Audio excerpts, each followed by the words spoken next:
Bom, em termos gerais, né, Santiago de Compostela, ela ficou muito famosa, como você está colocando aí as imagens, né, por causa dessa peregrinação, né, do Caminho de Sim. Santiago, que é algo já milenar, né, que faz parte da história não só de Santiago, mas de toda a Galícia, Espanha, até mesmo Europa. É considerada a rota de peregrinação mais famosa e importante do mundo, e em termos cristãos é a terceira, né? Só perdendo nessa ordem, né? Para Jerusalém, Roma, onde você está aí, e a terceira seria a própria Santiago.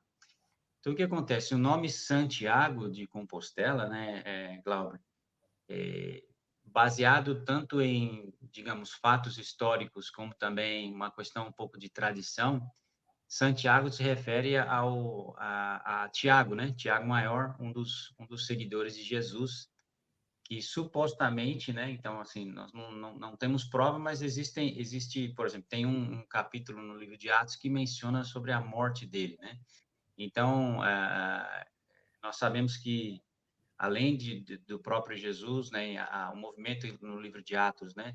Juntamente com o Império Romano, o evangelho foi se espalhando e chegou até aqui. Então, diz a tradição que o apóstolo Tiago ele veio para essa região, pregou o evangelho aqui na Galícia, né? E ele voltou e tem toda essa questão de que ele morreu e seus restos mortais teriam sido transladados para cá. Foi enterrado próximo onde hoje aqui em Santiago a questão mais famosa da cidade, mais emblemática é a Catedral de Santiago, foi a primeira imagem que você compartilhou ali. E o que acontece? Então, pessoas do mundo inteiro começaram a vir para cá, mas quando que começou isso, né? Então, é muito tempo atrás. Então, como eu coloquei, foi enterrado aí os restos mortais e ficou ali enterrado, né? Como se fosse um cemitério comum, né? Uma vala ali, né? E só que isso com o tempo foi se perdendo. É, vamos dizer assim, um sacerdote encontrou esses restos, né? E estava buscando, na verdade, isso, e foi feita uma busca, ele encontrou o local, avisou as autoridades e eles construíram uma capela, uma pequena capela. Ela foi destruída e então começaram então a construir essa catedral que nós temos hoje, mas ela levou muito tempo para ser construída. E aí o que acontece? O rei, na época, né, vivia na região de Astúrias, né, propriamente ali próximo de Oviedo. E ele então veio para cá, né? O rei Afonso II veio para cá e ele veio a cavalo, né? Na época veio com uma comitiva para verificar então se era realmente o túmulo do apóstolo Tiago. E o que aconteceu com o tempo? Hoje em dia eles chamam esse caminho que ele fez de Oviedo para cá como caminho primitivo, porque foi o primeiro, né? Digamos, né? Não existia ainda o caminho francês, o português, os outros, né? E aí, então, ele declarou, não, realmente e falou, não, eu quero que realmente construa uma catedral aqui, foi construída, e aí tem todo um peso, uma história da Igreja Católica, não vou me estender muito nessa parte, mas, como você falou, então, Santiago foi ficando famosa por isso, as pessoas começaram a Entendi. vir para cá, para morar, e a cidade cresceu no entorno da catedral, foram crescendo ali, e aí as pessoas começaram a peregrinar, mas era algo assim, vinha, e o que acontecia na época? As pessoas vinham e talvez não voltavam para suas casas, né? Porque naquela época não tinha os recursos que nós temos hoje, então talvez a pessoa vinha, se perdia ou passava uma doença, morria, ficava por aqui. Isso foi aumentando, e aí o que como aconteceram? Bom, vamos colocar algumas estruturas no caminho, né? Então, os hospitais, os primeiros albergues que surgiram no caminho de Santiago eram hospitais na maioria deles católicos, em que se oferecia isso, cuidado, atenção, né? E a pessoa passava esse tempo ali e conseguia voltar para casa. Depois se tornaram albergues, e aí hoje é o que nós temos. O que acontece hoje em dia?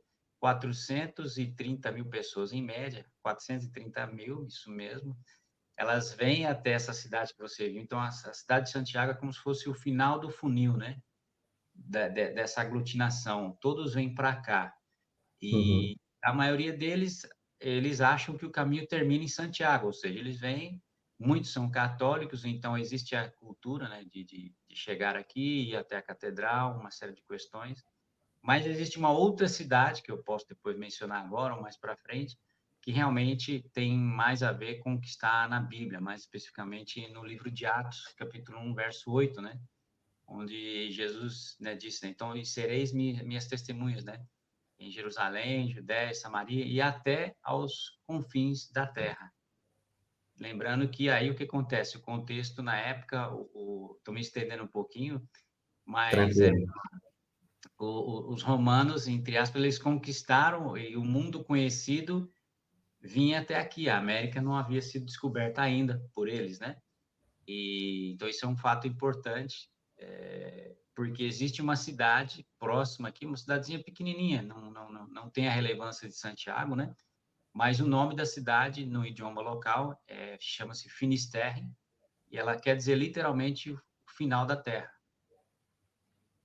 Ah, Então, olha só, quilômetro zero é ali. Então, que quando o peregrino interessante. chega nessa cidade, ele vai ver ali, tem uma marcação escrito quilômetro zero. E aí ali ele chega onde realmente, onde os romanos chegaram, onde, entre aspas, geograficamente falando, né, era o que estava sendo apontado ali na Bíblia, né? Uau. E pessoas do mundo inteiro, então, né, Glauber, vêm fazer esse caminho para cá. E aí, hoje, o missionário que vem para cá, ele tem essa oportunidade, ou seja, ou morando em Santiago ou no entorno, entender que ele pode ter contato com pessoas de todas as partes do mundo e vão estar caminhando, e muitos vêm, mesmo sendo católicos ou não, elas vêm com inquietudes no seu coração, na sua alma, muitos estão afastados de Deus, muitos têm problemas familiares, emocionais, é uma série de questões que abre porta, né, e são oportunidades para que a gente compartilhe do evangelho e do amor de É. Deus com essas pessoas.